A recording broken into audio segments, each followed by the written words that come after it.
ఆయన గురించి తెలుసుకుందాం. ఆయన ద్వారా మనం ఏం నేర్చుకోవచ్చు అనేది ఈరోజు మనం మాట్లాడుతున్నాం.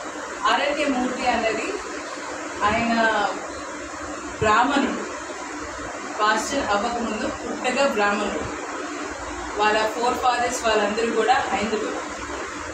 ఆ పేరు ఏదైతే వస్తుందో హిందూ పేరుగా వస్తుంది.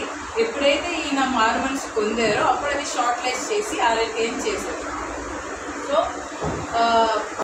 Is from Chennai. చెన్నైలోనే పుట్టి పెరగడం అన్నీ జరిగింది. దాని తర్వాత చదువులు హైదరాబాద్ రావడం జరిగింది. ఇంటర్మీడియట్ టైం మొత్తం వాళ్ళు ఒక 7 మెంబర్స్ పిల్లలు. అందులో ఈయన ఒకరు. చలాకీగా ఉన్న వ్యక్తి, అల్లరి పనులు చేసే వ్యక్తి. సో చాలా యాక్టివ్ పర్సన్. ఆ పర్సన్ ఒక ఇంటర్ టైం అయిపోయింది, డిగ్రీ ఆ టైంలోని ఆరోగ్యం బాగాలేదు, క్షీణించింది. టీబీ వచ్చింది. ఫస్ట్ తనకి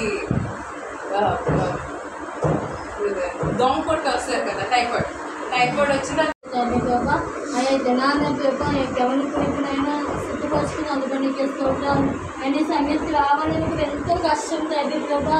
అయానైనా నేను హృదయం లోకంలో తండ్రి ఏమైనా తిరగాలంటే ఎంతో ఆసక్తి కలిగి ఉంటాం తండ్రి ప్రభా. అయ్యా ముందు ప్రిపేర్ అయ్యి ఉంటాం తండ్రి ప్రభా. కానీ సన్నిధిగా వచ్చేసరికి నాయన ప్రభా మనం ఆసక్తి కోల్పోతుంది తండ్రి ప్రభా. చేసే తండ్రి ఆ విధంగా ఎప్పుడు అనుకోవచ్చు.